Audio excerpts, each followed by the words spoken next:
Our second review of the day is going to be for the film Star Wars Episode 1, The Phantom Menace. So it came out in 1999, 25 years ago. Like we said, the previous Star Wars film before this was Star Wars Return of the Jedi, which came out in 1983. So 16 years before we had a gap there between Star Wars films there. And this was very, very much heavily anticipated, even more so than when Star Wars Force Awakens came out, because people was like, finally a new Star Wars movie. We get some new content there. George Lucas has more full creative control here than he previously did in the past. This is all his vision. This is what he wanted. He did this all for you, there, Damien. This is kind of what he wanted there.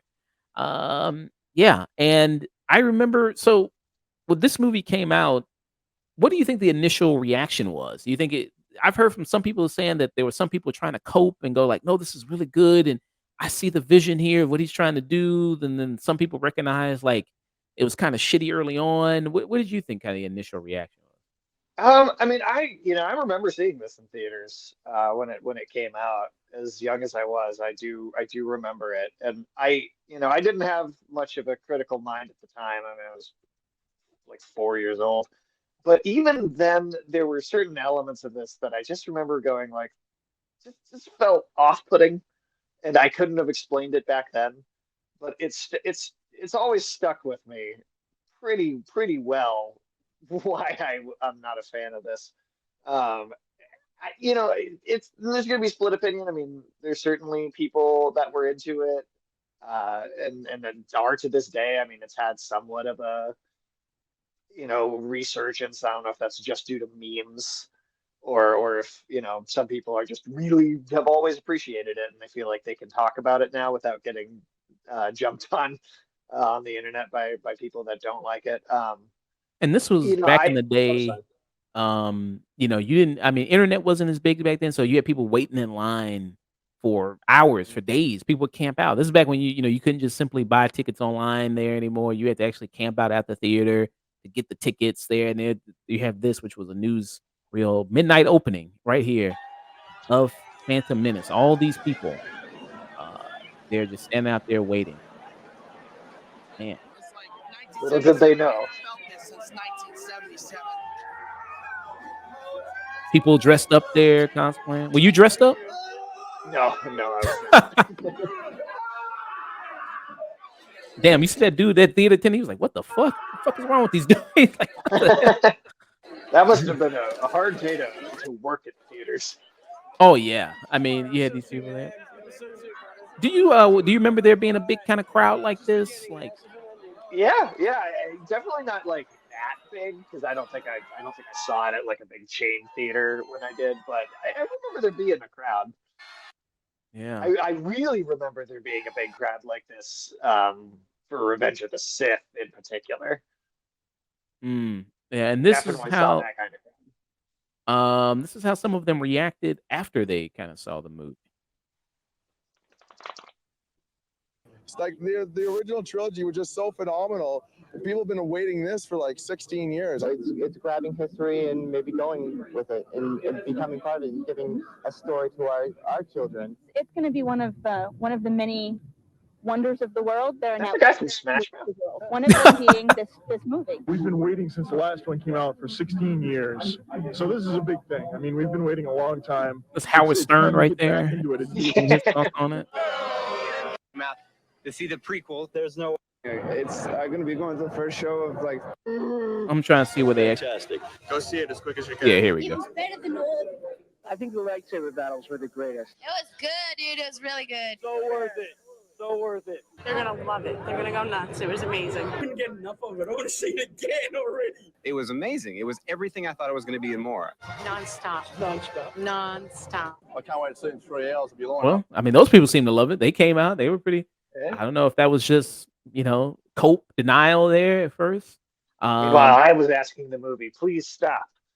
A lot of people did love. I think when they kind of came out of it. I think a lot of people, well, the pod racing was really good. I really like the pod racing and the I've lightsaber heard many battles. people say that. Yeah, the lightsaber battle was pretty good there. So what is this about? This Phantom Menace movie. It's a little, maybe a little confusing. I mean, maybe for some people there, it's a lot of about a blockade and taxation, and you have some also stereotypes thrown in there. But you have the official plot here. This is IMDb, so it says two Jedi escape a hostile blockade to find allies and come across a young boy who may bring balance to the Force. But the long dormant Sith resurfaced to claim their original glory there. That's the official plot. But also, a person who I think is very good at explaining these prequels is Alex Jones there, um, who is a piece of shit, but I think he does a kind of a good job at explaining these Star Wars prequels here. Was a little-known senator from Naboo, small planet.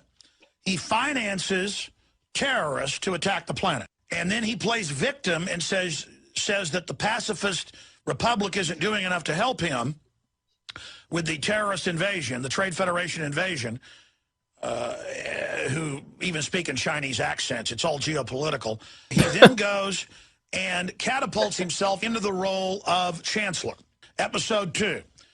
So that's him explaining. We'll get actually, I'll save that for when we maybe do an episode 2 there, if we ever Sure. do a review of that. But yeah, that's Hey, a I'll be here for it.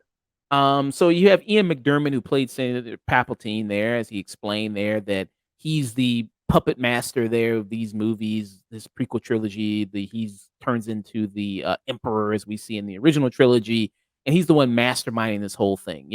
Basically a proxy war is what he's trying to do there, so he can gain more power. And then we see in Revenge of the Sith, he's the only one authority there that can rule over everything, as opposed to having all these people where you have to green light and all this red tape that you have to clear. It's just he's the ultimate factor of yes or no. What are we going to do?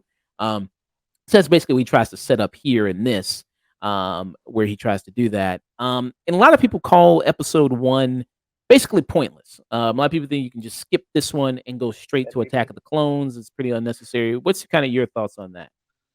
100%. I don't think this movie really does much to establish anything. I mean, what character do you get out of, I guess, Qui-Gon Jinn and Darth Maul that you would feel is necessary to the plot of the other two films? There's really not much that carries over.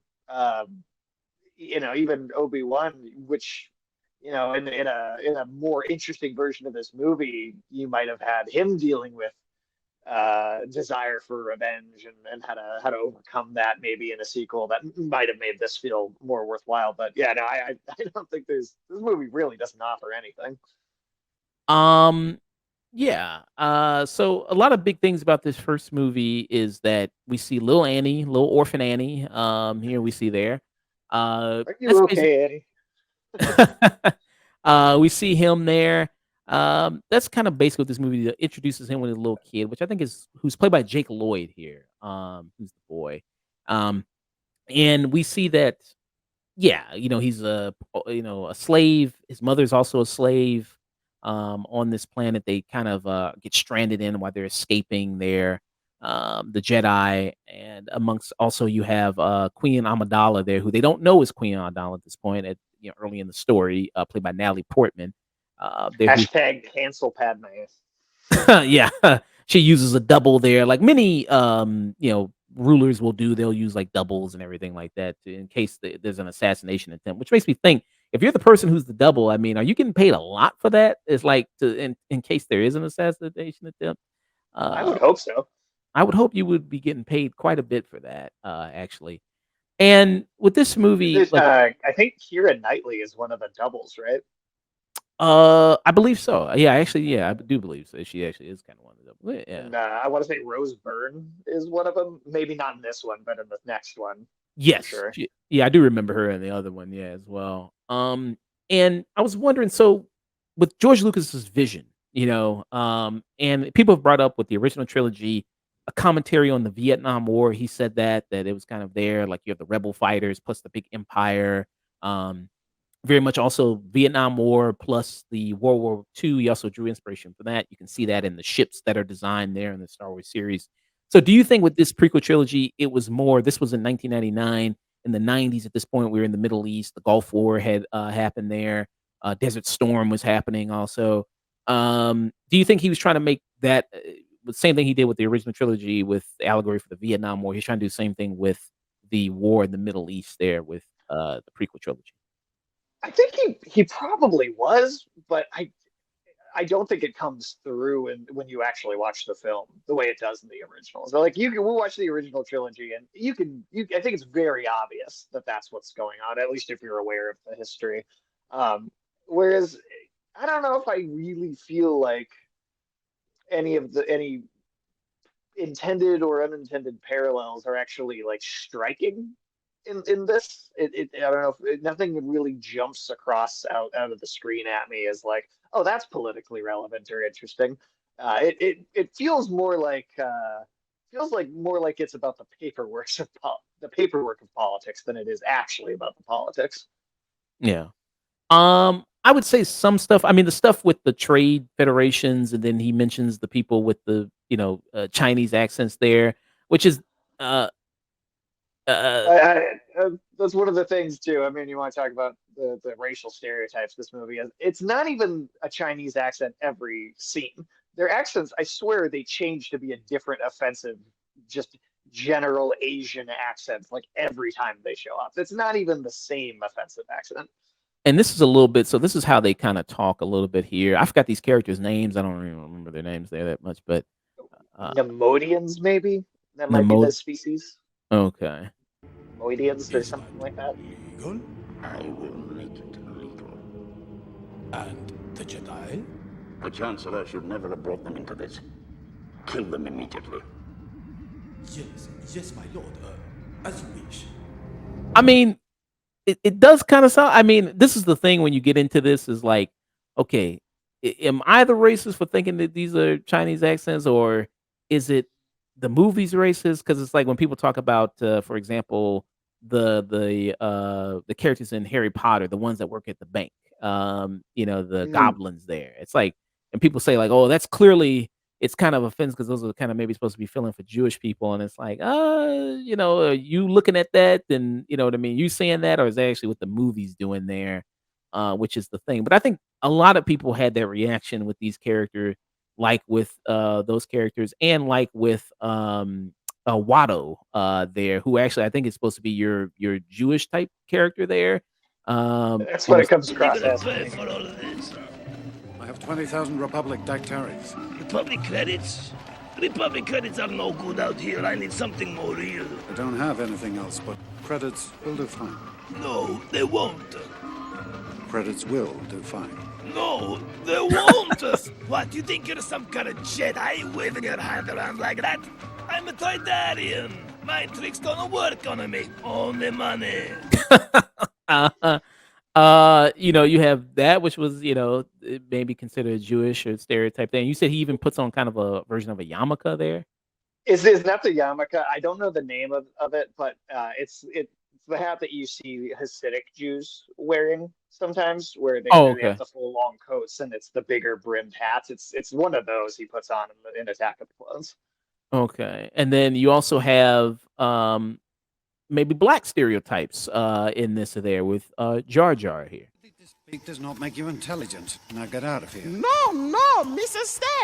Mr. called Jar Jar Binks. Mr. your humble servant. That won't be necessary. Oh, but it is. 'Tis demanded by the gods, it is. Like Man. Ugh. that. And so George, I mean, do I think George Lucas is a racist guy? No, I don't think George Lucas is a racist guy. I think maybe some of the stuff is tone deaf there, especially with the Jar Jar Binks character, who is the big comedic relief of the character. And I think after the movie being such, I think that was one of out of all the characters, I think Jar Jar had the biggest backlash out of all the characters from it. And then he It's the did. one thing that he actually cut back on in the sequels.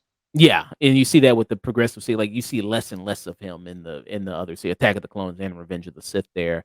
And the actor Ahmad Best who played him who now has returned to Star Wars. He did take a long break after a while there, and he also mentioned he did feel suicidal there. This is the article from the Guardian. This is Ahmad Best, the actor who supplied the motion capture performance and voice of Jar Jar Binks in the little loved Star Wars prequels, has said that the reception to his role led him to consider taking his own life.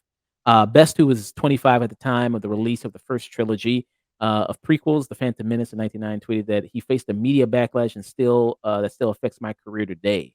They said, and then he also made a post there on Instagram, I believe here, where he said that 20 years next year I faced a media 20 years next year I faced a media backlash that still affects my career today. This was the place I almost ended my life. It's still hard to think about. I survived, and now this little guy is my gift for survival. Would be this good story for my solo show? Let me know there.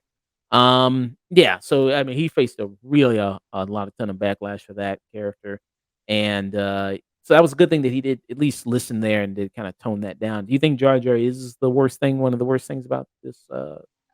I think it's the worst thing about the movie. I mean, again, I would love for someone to be able to tell me and show me, hey, this isn't as racist as I think it is. Like, hey, you're seeing something that's not there. I would love to find that out, because as it is watching the movie the way it is, it comes across like a minstrel show.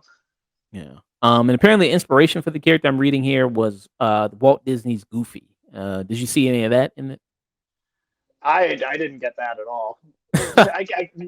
Now that you say it, I can maybe see where some of that is, but it did not jump across at me on its own. Uh, but he has showed up back up again. He actually showed up as one of the Jedi's in a flashback sequence of Ahsoka there. So this is him right here. He did show back up there in one of those. Actually, he looked surprised himself. He's like, "Fuck, I'm back in Star Wars again! Holy shit!" He looks kind of Didn't see surprised. that coming. Yeah. So you have that, and he also, I think, I sent you a link there that there's going to do like a Lego Star Wars thing where he's going to be Darth Jar Jar Binks, which is like a meme. Yeah, Uh, like a conspiracy theory of that Jar Jar was really the one orchestrating everything going on, which that's funny in its own way. And I think doing it as a Lego thing, that's funny to lean into the joke for sure. Yeah, so he's kind of come back. Actually, a lot of people from this prequel have come back. Ewan McGregor's come back. He's come back to play Obi-Wan Kenobi again. Liam Neeson's come back to play Qui-Gon Jinn. Ian McDermott has come back to play Senator Palpatine as well. Somehow, Somehow he returned. somehow he returned. So you do have some of these actors who have come back from these prequel movies. These characters. The only one, I think the major one, is Natalie Portman. She hasn't come back. Yeah. She said it was kind of tough for her a little bit after Star Wars because people thought she was a terrible actress there. I mean, I did. It wasn't until I started seeing her in some other stuff that I'm like, oh, okay, it was just that movie. She isn't bad by herself. But I definitely had that impression of her at the time. Yeah. She said right here, this is an article right here from Slash Film. It says Star Wars had come out around the time of the theatrical play Seagull, and everyone thought I was a horrible actress. I was in the biggest grossing movie of the decade, and no director wanted to work with me there. And that's a lot to do. I mean, the dialogue is really terrible here in these prequel movies. Even, I mean, people talk about the original films, and there's very fond memories of those, but people also forget that a lot of the actors from that film would talk about how terrible the dialogue was there, most notably Harrison Ford, and you said He that Harrison. refused to say certain things. Yeah. He would make up his own ad-libbed line. I mean, that's part of why those movies, I think, even worked out as much as they did, is you had actors like Harrison Ford or producers or editors to tell George Lucas, no, that's not good. We need to do something better here. And with the prequels, Phantom Menace being the big example we're talking about now, there was no oversight or other person to come in and be like, hey, maybe we should tweak this, maybe we should change this, maybe this isn't all working 100% of the time. You can just tell that it is unrestricted creator. As much as it might sound like a good thing to be able to say, hey, you let the creatives make their decisions and you know be at the forefront of the project. Sometimes producers having their ideas, sometimes that could be a good thing. Sometimes them coming in and saying, hey, let's take it more than just this one person's approach. Sometimes that could be a good thing. These movies sorely needed that.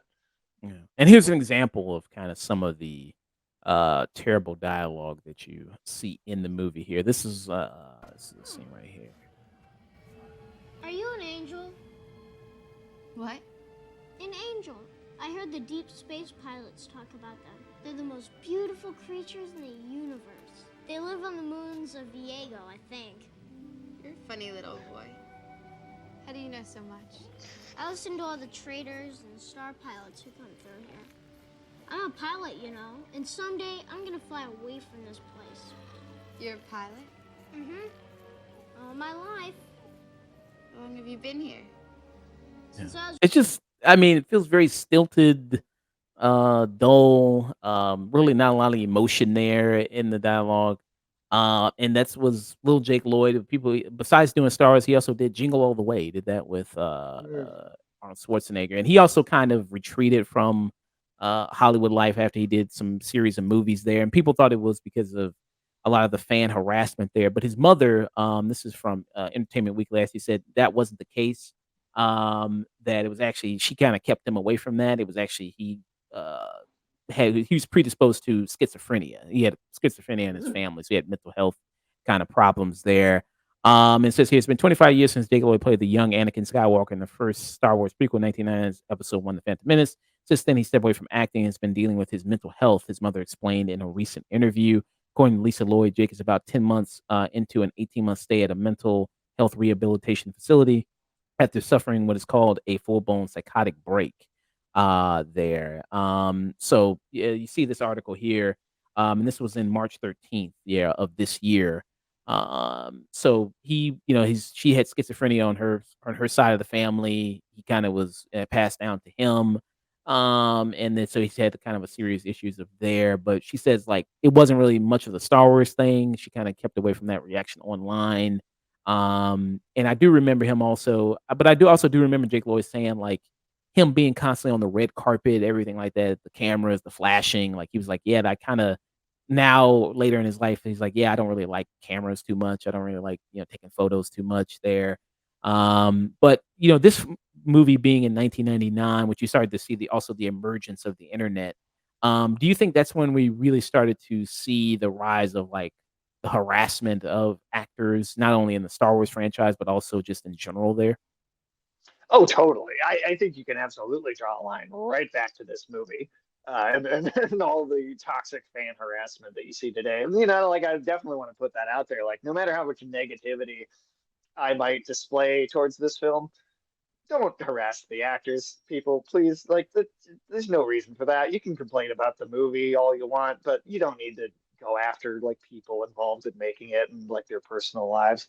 I mean, a good example too, I like to bring up is people even before the internet there are letters that they were writing to Warner Brothers decrying the casting of Michael Keaton as Batman all the way back in the 80s. So there's the sense that this mentality did exist pre-internet, but the internet absolutely allowed people to like get too close to actors' personal spaces or to be able to reach out and get in their face in a way that wasn't possible before.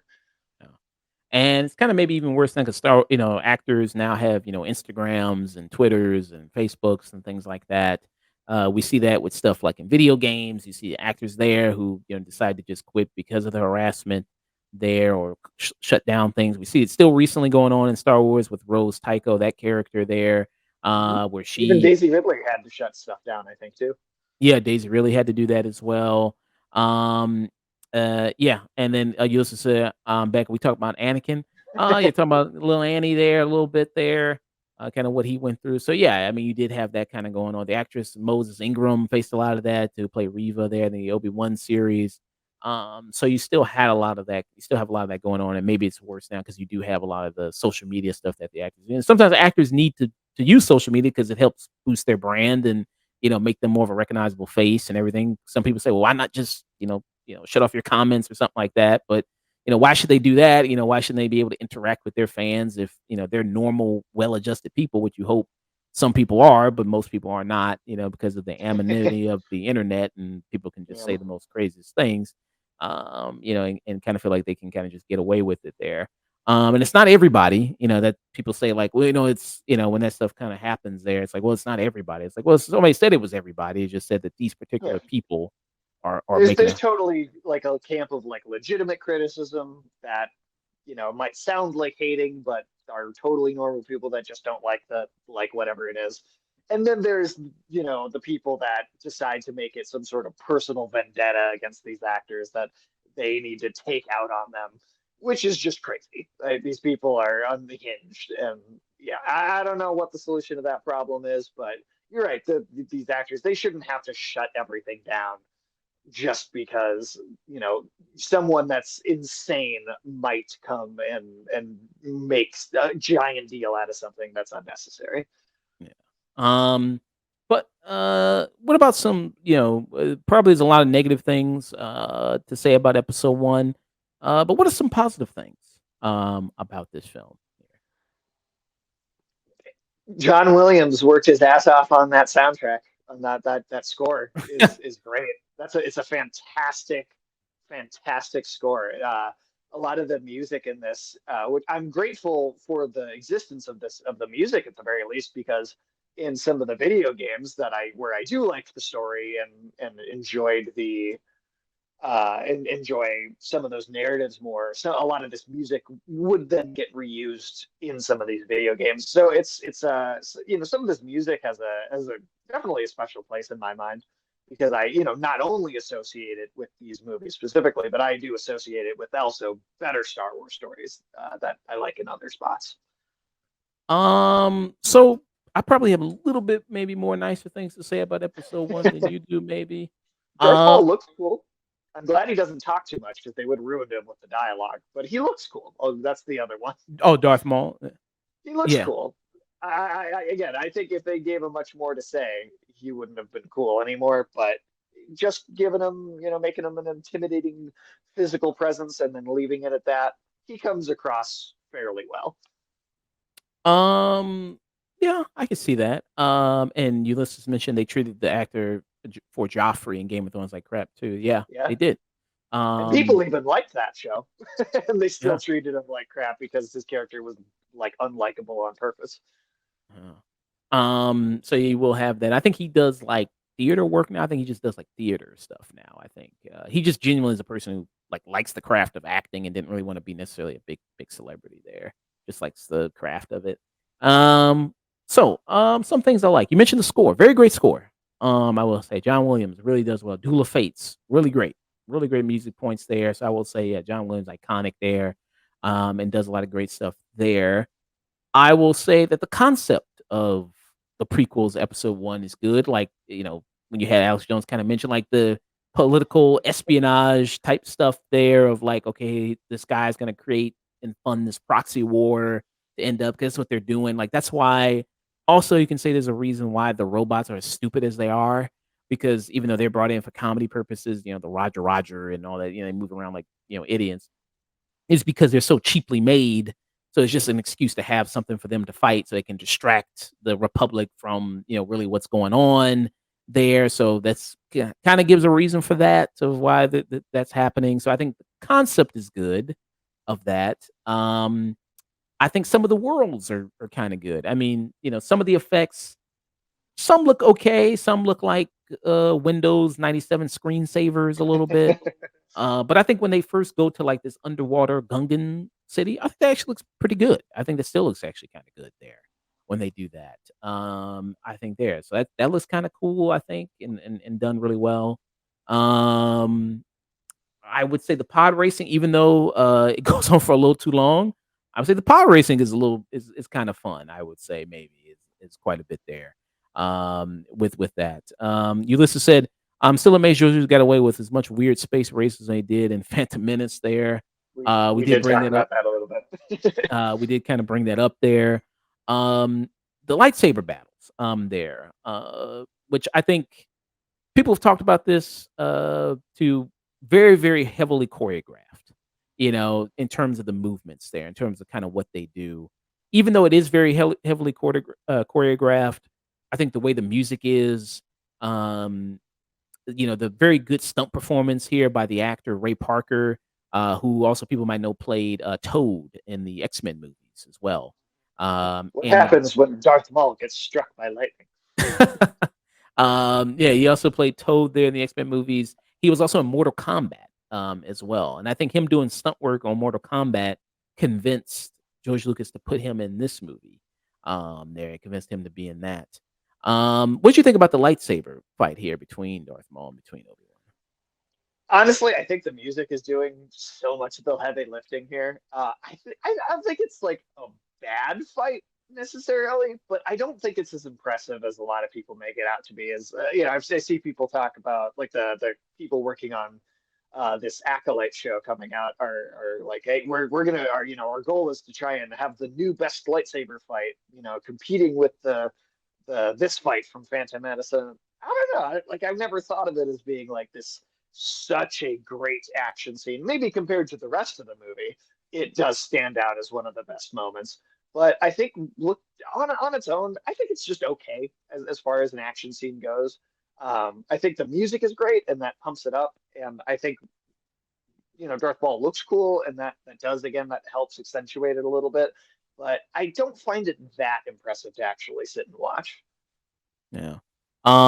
And speaking about Darth Maul, some of these characters from these prequels get better, I guess, if you have to watch the animated stuff. That's the thing. They're not very interesting in this. Like Darth Maul, for example, gets way better if you see, the Clone Wars and, from Dave Filoni, who did the Clone Wars series there. Well, actually, no, he didn't do Clone Wars. He did Rebels there. I think he was behind both. Okay, he was behind both. Okay. And Darth Maul also shows up in Rebels and has I think, actually a very good character arc there too. Yeah. And I mean, I'm glad in a way though that they didn't try to do more with them in these movies, because I think if they had, it wouldn't have been very good, and you wouldn't have had the opportunity to flesh him out in better material later. Yeah. Also, yeah, Dave Filoni also did the Clone Wars as well there. Um, so how does Darth Maul survive getting cut in half? I don't really know. I And don't think being they off screen for a little while. I don't really know that there. I do think it kind of gets better in the second half of it when he kills Qui-Gon Jinn there. I think even though I don't think they I think the one person who gets the most credit out of these movies, even though they're written terribly and directed poorly, is Ewan McGregor. I think Ewan McGregor, Sure. people do go like him as Obi-Wan is like, okay, he's one of the better things acting wise in this movie is Ewan McGregor. Totally. I think he does his absolute best, and it's not easy, but he does occasionally shine through the material more than most of the other people in this. Yeah.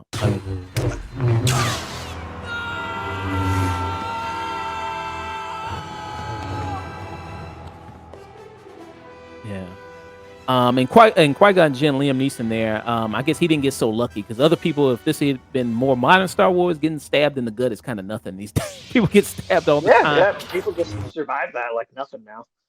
People do that. Kind of nothing.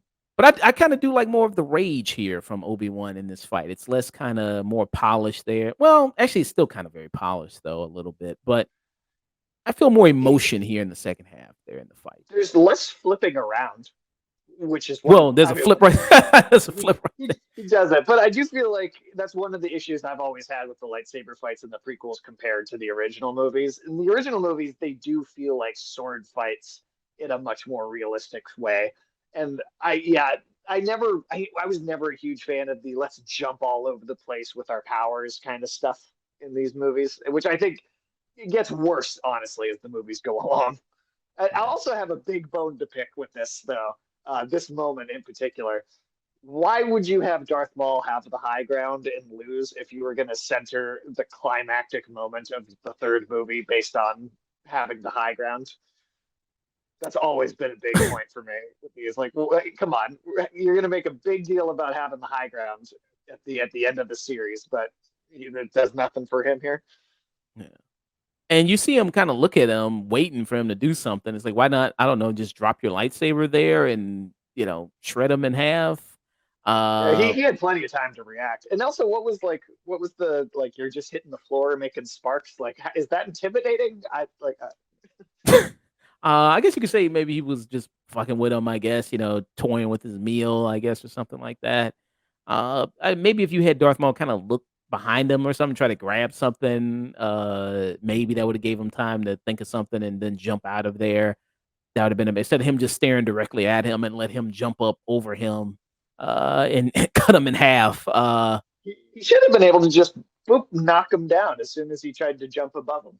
Yeah. So I mean that's a very weird moment in that fight there. Uh, what do you think about kind of speaking about some of the kind of things they do with the lightsaber battles and the additions? So with these prequels, he also introduces new power sets with the Jedi's. Like they're able to have super speed. They're able to do that. You see that at the beginning of the movie. They also introduced the thing with metachlorians. What do you think about some of the new additions of power wise of the Jedi's here? I mean, some of that stuff, like the being able to move fast and some of these like other smaller abilities, I don't necessarily hate those.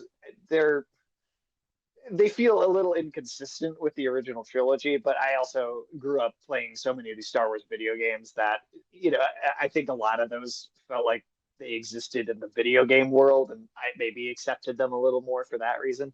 I kind of think of it in a similar way that I think of in Dragon Ball Z, and I think I said this on our review for the Broly movie, but there's certain aspects of Star Wars and Dragon Ball Z where like your power levels, some of your weirder force powers, totally makes sense in the world of a video game.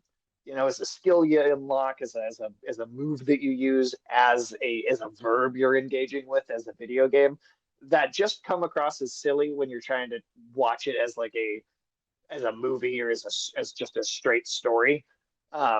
It can come across a little silly. The midichlorians, to isolate that specifically, though, I hate that. I think that's a terrible decision. I think that it makes it seem like the Force is some eugenics idea where certain people are have this special blood and they're better than others, and that always bothered me. I never liked that idea. Yeah. You do have like some cool things because they added all these kind of new stuff to the Force, and they also do that with the extended universe stuff, what people do with the Force. You do have some great moments, like with have you ever seen this Clone Wars 2003? Gimli Yes, Tartakovsky's this is there. how you should have. This is what the prequels should have been. And this was man, I always really want to rewatch this, but it's Mace Windu here. And by the way, this is the coolest Mace Windu has ever looked in anything. You know what I mean? Not Oh even hell in like yeah! the way he's kind of using the Force to defeat all these droids. Really well done. I mean, really quick. He's using the super speed thing, and I don't know, maybe it's because it's animated, it doesn't look as goofy. Maybe you do have that benefit of it. But you do have that kind of cool thing about it, I think, which is really nice there. So do you think that the animation stuff with Star Wars, and like the video game stuff, do you think that helps the prequels? Like it gives it a little bit more weight there that makes it feel like not completely useless? Honestly, no. I mean, like I I'm of a little bit of two minds on that because I actually do like a lot of these animated projects that take place in the same time period. But for me, it almost those existing and being as good as they are kind of just makes the flaws of these movies stand out even more. It's like, well, here's what you could have done and you didn't. And it almost makes them even worse to me just to then put something that showcases the potential and what they all this room that they could have had to do something interesting, and that just doesn't take it. I guess in a way, I'm glad maybe that they exist because it facilitated the creation of these other things. But I really think it just makes the flaws more obvious. So I mentioned the music. I mentioned some of the lightsaber battles there, some of the action. Mentioned some of the worlds there. I know that some people also talk about as a compliment to this movie, um, how it's like, well, at least as compared to the original, I mean, to the sequel trilogy, as they call it, which are the new set of Disney movies, Star Wars movies. So The Force Awakens, Last Jedi, Rise of Skywalker. That at least this came into it with a plan. At least there was a plan for these movies. And I always think that's kind of silly that you would give a compliment to that movie to that to these series of movies because, well, it's a prequel. So the idea was already there. It just you're adding more backstory to it. Like we already know, like they mentioned in the original trilogy, the Clone War that was already mentioned there, and they mentioned that Obi-Wan had a relationship with Anakin and all that. It's just giving more backstory to something we already knew there already. But there's people who now have kind of maybe a little bit of a revisionist history, like, man, I missed the prequels and I love the prequels and they're way better than the sequel trilogy. What's your kind of position there on I agree with you 100%. That is a weird compliment, especially because because they already knew where they were going. So it's like, yeah, I totally agree on that point. And then yeah, I am not a huge fan of these newer Star Wars films either, but I don't think they're as bad as the prequel movies. I really don't. Like there is like I think episode 7 and episode 9 in particular, there is some what feels like some kind of hollow corporate member berries, right? Like just kind of, hey, remember this? You remember that? You come spend money on it because it's Star Wars. That's totally there.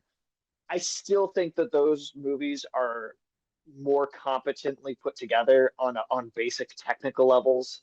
Even if I don't think they're very good, I still think that they are better than this. I mean, what's better going into something with maybe not a plan or going into something with the dumbest plan that anyone has ever had. I mean, really, which one of those ideas is actually worse? Yeah. And this was George. I mean, people now they say want George Lucas back. It's like they take it away from Disney. They mad that he sold it to Disney. But this is what he did when he when he had it. I mean, Yeah.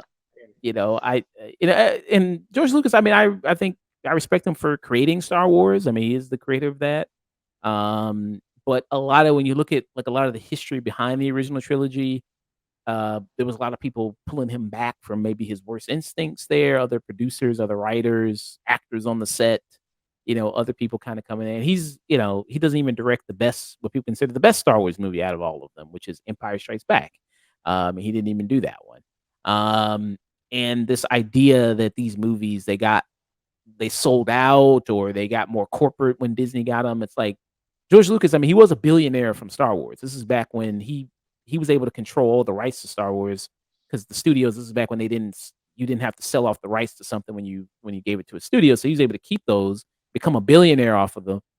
And especially when Episode 1 came out, there was Star Wars. Even also in the 80s, there was Star Wars everything. Star Wars blankets, Star Wars T-shirts, Star Wars toothbrush, Star Wars video games, Star Wars. Everything was fucking Star Wars. Like you can slap his name. The Return of the Jedi was famously altered mid-production because they were going to go to the Wookiee home planet, and then they changed it and they came up with the Ewoks just to sell toys. Yeah. And then they even changed the title of Return of the Jedi because it was supposed to be originally Revenge of the Jedi, but I think Revenge of the Jedi there was too many words. It was longer than Return, so that would cost too much money to put on the posters there Revenge. So they changed it to Return. That was kind of cheaper there to have the shorter word there. So there was always things there for the money purposes of doing it, of having that there. So that's not anything And relatively. look at the holiday special and the two Ewok movies they had on TV back then. I mean, that tells you all you need to know about how corporate Star Wars has always been. So what's some of the kind of with this movie? I mean, what are some of your thoughts on it there as far as some of the worst elements of this episode 1? I mean, I think we mentioned a lot of, one thing that we didn't really talk about, how creepy is Anakin and Padme kind of flirting there with like what an 8-year age difference between the. I say hashtag cancel Padme. I think we can get that going. I guess so. Let me see real quick because I think so she's supposed to be at least what 15, maybe. It's possible that I am incorrect, and I'm just basing this on how they look. But she looks 15, 16. He looks 7 or 8. So that's like a 7-8 year age difference from what at least visually, that's what it looks like. So it says officially she's supposed to be 14 in episode 1, and then it says I think Anakin is supposed to be 9 there. That's less egregious than it looks, but I still can't quite get the way that it appears visually because she just looks so much more grown than he is. Like she looks young. She looks like a teenager, but she looks like a teenager. He looks like a little kid.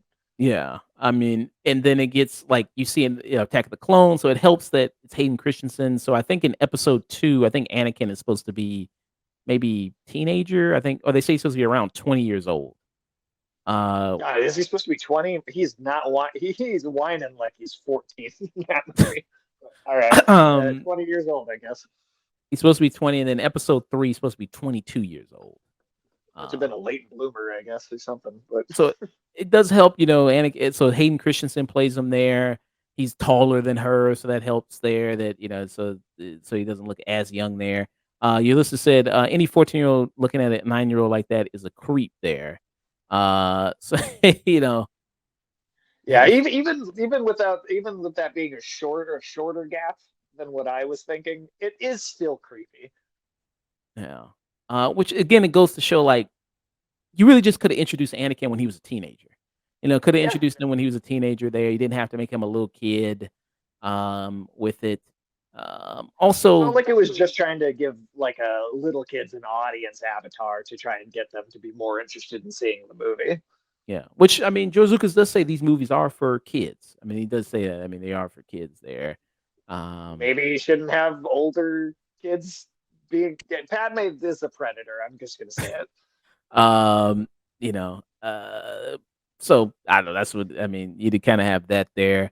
But yeah. So with Anakin, and then it does the thing with he's the chosen one. He's the one that's going to bring balance to the Force, which is also something there. I don't think that was necessary in the story. Kind of trying to give more specialness to the story. You said He that already does that in the originals. It's not like we don't know he's going to bring balance. We know that that's a plot element. Having this like prophesized purpose to it is, I don't know. I don't know. After you've assisted genocide for that long, can you bring balance to the Force? I mean, just because you throw one dude Yeah. down a shaft. I mean, that's the easy answer, right? Is because he dies at the end. He doesn't have to answer for anything else. He gets to just be like, "Oh, I redeemed myself. Goodbye."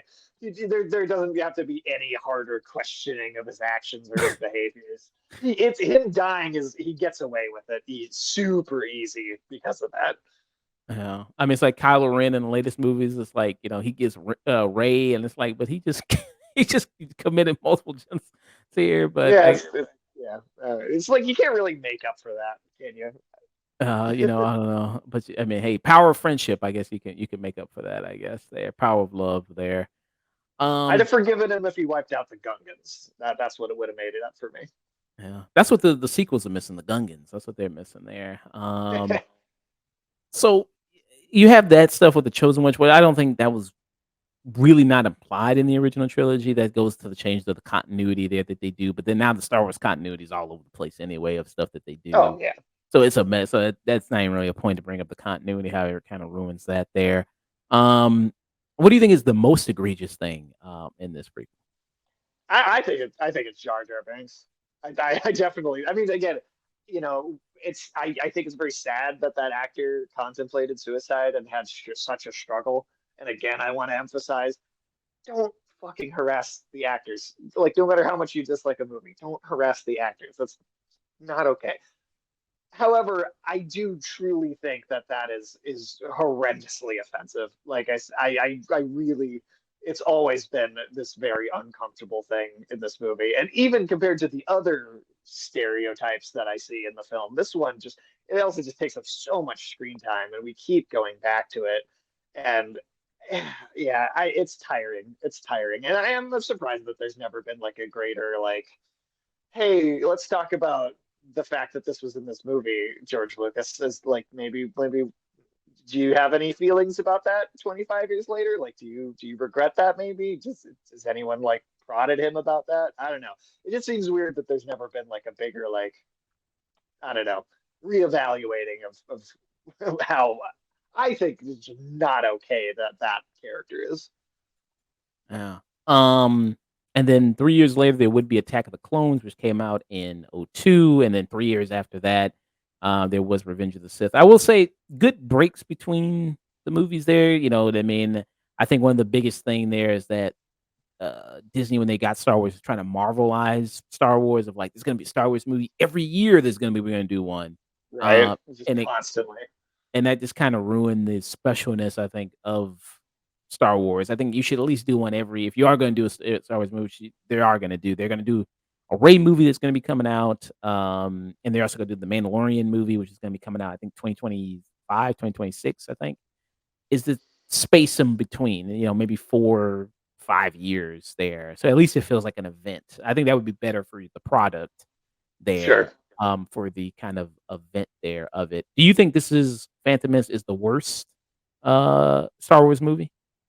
Over the years, I have bounced back and forth between Phantom Menace and Attack of the Clones for a worst spot because I think Attack of the Clones has some of the worst dialogue. Like I love the water, and other famous lines about sand. But sitting down and rewatching it, just the movie completely by itself, I do think I'm gonna have to go with the Phantom Menace. Um, if nothing else, it's just feels so pointless and boring, and it doesn't contribute. Like you say, you could show someone, and I remember reading stories about people doing this, but showing someone that doesn't know any Star Wars, show them the movies for the first time, leave Phantom Menace out, don't even tell them it exists, just start with Attack of the Clones and watch through, and they don't even think anything's missing. They're surprised when they find out that a movie got skipped over because it has that little consequence to the other films. And then yeah, throw the just ridiculous racial stereotypes that are in this movie on top of that. I mean, at least Jar Jar got cut out from being in the sequels as much. I mean, at least you can say that about them. So I do think Phantom Menace is the worst one. I don't think that the new Disney trilogy. I don't like those movies. I don't think they even come close to being as terrible as this is. Even Rise of Skywalker? No, yeah, not even close. I Mm, don't even think it's on par. well, yeah, I mean, like I mentioned the good things about it. Some of the kind of stuff there looks kind of nice. Some of the worlds there, I think some of the stuff does look like I said, a Windows 97 screensaver there, especially like when they do the Battle of Naboo. That looks really with some Oh of the yeah. tanks and stuff. That doesn't really look all that good. But some of the underwater, like I said, that scene looks good. I think even this pod racing scene looks decent. Lightsaber battle looks okay. Some of that's fine. But all these characters are uninteresting, not very good. The dialogue doesn't help them at all. That's terrible. As far as the premise of this, of kind of how the movie is structured, of them getting stranded just only for them to meet Anakin there, that's not very good. The movie feels like it's 3 hours long instead of being 2 hours long. Uh, Yep. their decisions of the Jedi don't make sense. Of them decide like, okay, if we do train them, it could be the end of the Jedi forever, or it could be the great balance to the Force. It's like, well, I don't know. It sounds like if it's that much of a risk, why the hell are you training this kid anyway in the first place? That's a good If it's point. if it's that big of a risk. Um, and I kind of waffled about kind of maybe doing this review. Red Letter Media, they did a great review of Star Wars Episode One. If people wanted to check it out as well, they did probably one of the best reviews anybody's ever done on a movie, ever on the internet. Is there. You can check it out there on YouTube, as well. So, yeah, for me, I would give it. Uh, what I'm gonna give it?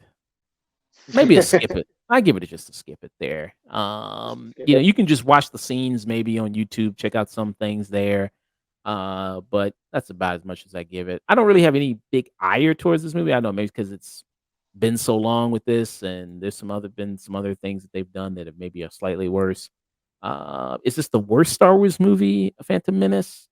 I think it's up there. I think it's one of the worst. This is just how useless that this movie is, in the addition to the franchise, maybe, and just of kind of what it's doing. Like I said, I mean, nothing really. I mean, you do have stuff that does carry over here, like Qui Gon Jinn, who Liam Neeson came back in the Obi-Wan series, and some other kind of various stuff. But yeah, with that, so I just give it a skip. It would be your rating for this?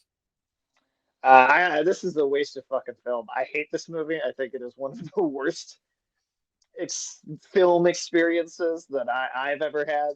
I truly, truly, still to this day feel again. don't harass the actors, but to the movie itself, just as a film, I still feel irritated by it, even when it just comes up casually in conversation. I could complain about this movie for days. Yeah, waste of fucking film. I truly despise this film. Yeah. It did well this weekend. It's getting re-released in theaters. This is right. Star Wars: Phantom Menace still on box office force, making 14.5 million globally this weekend. After 25 years, the force is still strong with Phantom Menace. Yeah, made estimated 14.5 million at the global box office this weekend. An impressive total for a re-release of a film that is a quarter century old.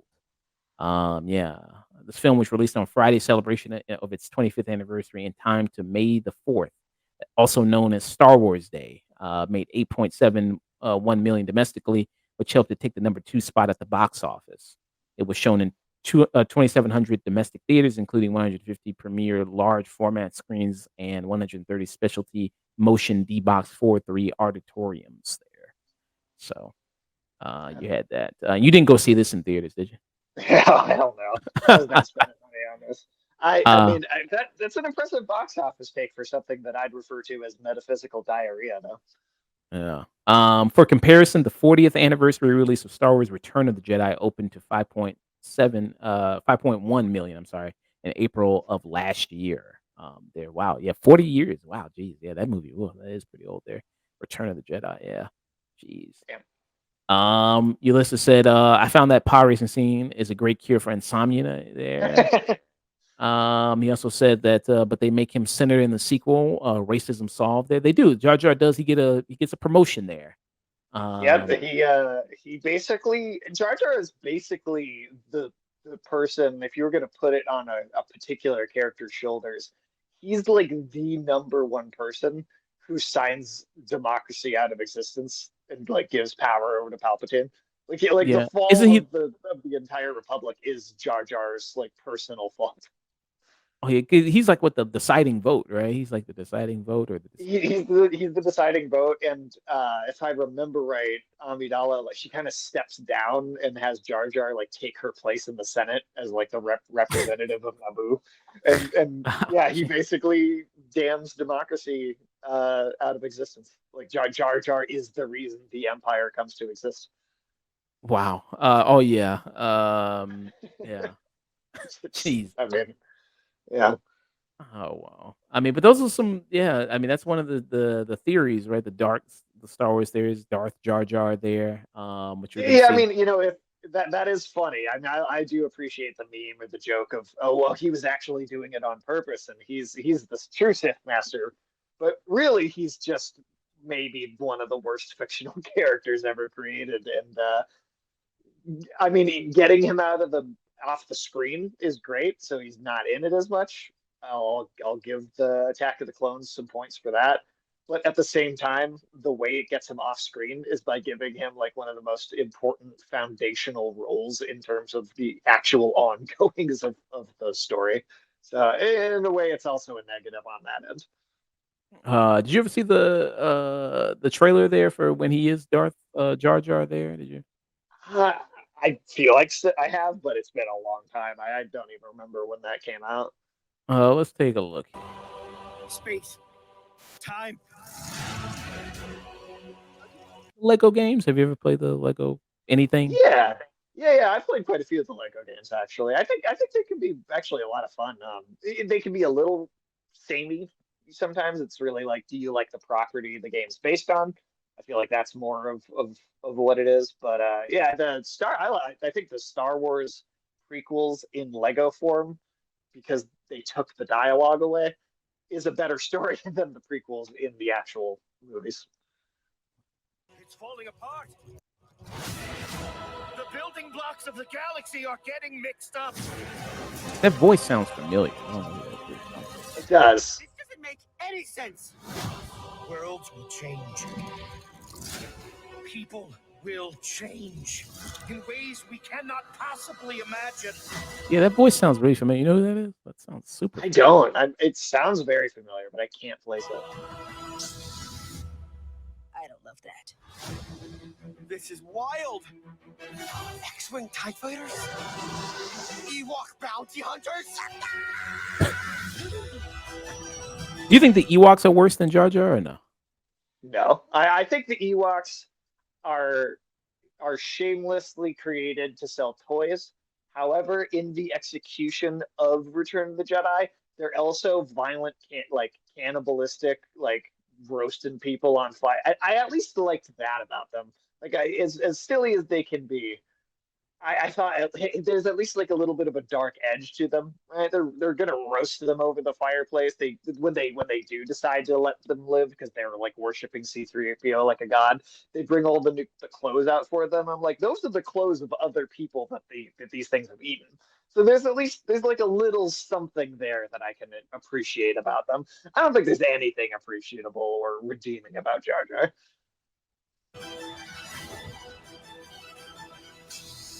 Darth Jar Jar. Lisa going to hurt you, sir. Darth Jar Jar. So you have that there. So I guess in playing the tie-in video game, I have now been patronized by Jar Jar because if you don't do stuff successfully, he'll repeat the line "You used to do in grand." He'll say it quite a lot too. yes, there was a video game there of this, which you have played on stream there. For a game that came out the same year as the movie. What do you think about Oh, the game does not hold up. I mean, I don't know if it was. I didn't play this when it first came out. I don't know if it was considered good at the time, but it did not.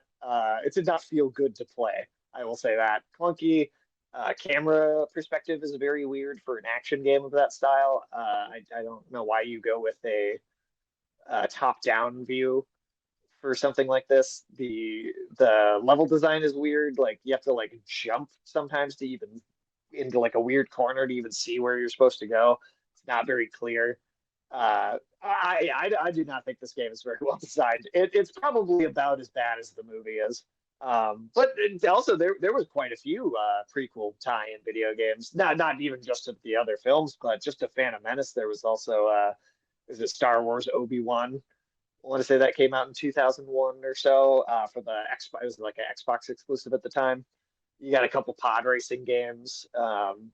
Yeah. Even Phantom Menace had like a whole series of video games just unto itself. I think I do remember the pod racing. I had the pod racing. This is pod racing. I had that one. The Obi-Wan one, I actually played that quite a bit. That was not good, but I think it was more funny bad. Now, yeah, I actually never played the pod racing, but I've got one of my co-hosts says that he had it back then, and he also is not a fan of these movies, but he did say that these games were fun. So, I think I remember playing this on. This is the re-release. This is the PC re-release of it. I think I had it on Nintendo 64. Is what I had this one on. And I don't know. I mean, I kind of enjoyed a little bit of it. I don't know. I was a kid, so I was a dumbass, but I don't know. I kind of ran around in it. I mean, I'd be interested in at least giving it a try and just saying, like, are the racing mechanics fun? If it's got that, then I mean, it doesn't really matter whether it's got the skin of the movie I don't like. If it's a fun racing game, it's a fun racing game. And then this was the Obi-Wan game right here that you had. Let me see. Oh yeah. This I had this as a kid. I played a lot of this actually. I remember clearing through the whole thing. It's I don't think it's very good. I I would be interested to go back and try playing it now, all these years later, and see if I can still find my way through it very easily.